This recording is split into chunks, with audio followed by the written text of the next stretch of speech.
ते खणी अना तो बिनी खे हुजूर सलाम छा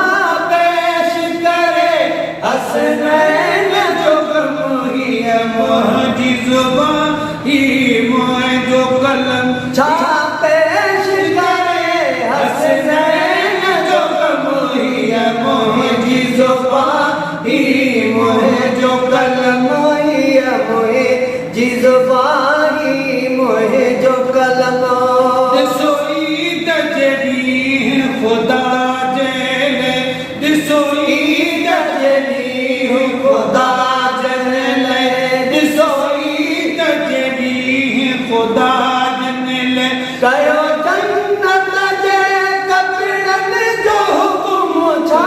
पेश करे हसनैन जो गम हीअ मुंहिंजी ज़ुबान ही मुंहिंजो कलम हीअ मुंहिंजी ज़ुबान ही मुंहिंजो कलम छा पेश करे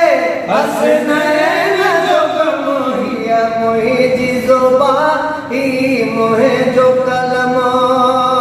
हीअ मुंहिंजी ज़ुबान ही मुंहिंजो कलम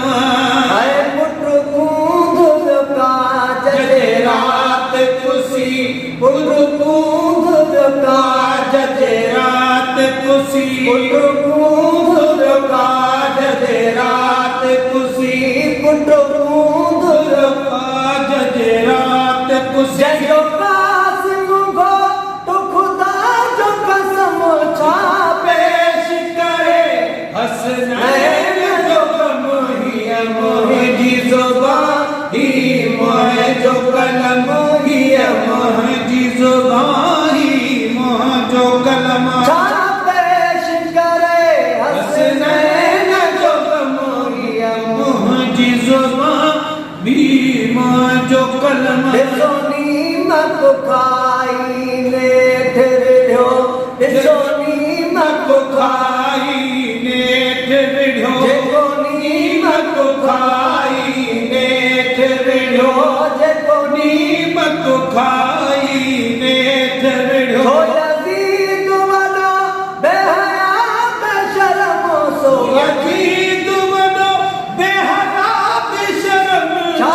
पेश करे हसनैन जो गम हीअ मुंहिंजी ज़ुबान ही मुंहिंजो कलम हीअ मुंहिंजी ज़ुबान ही मुंहिंजो कलम ओ ग़ुलाम नबी जट छा ॼाणे ओ ग़ुलाम नबी जट छा ॼाणे शान इमाम हुसैन जो कयो परवर अली शान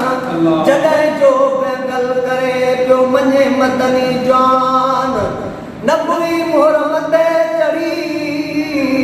सार बणियो सुल्तान कॾहिं मदनी कुल आटा मञे कॾहिं करबल जो महिमान मैसर इमाम हुसैन वा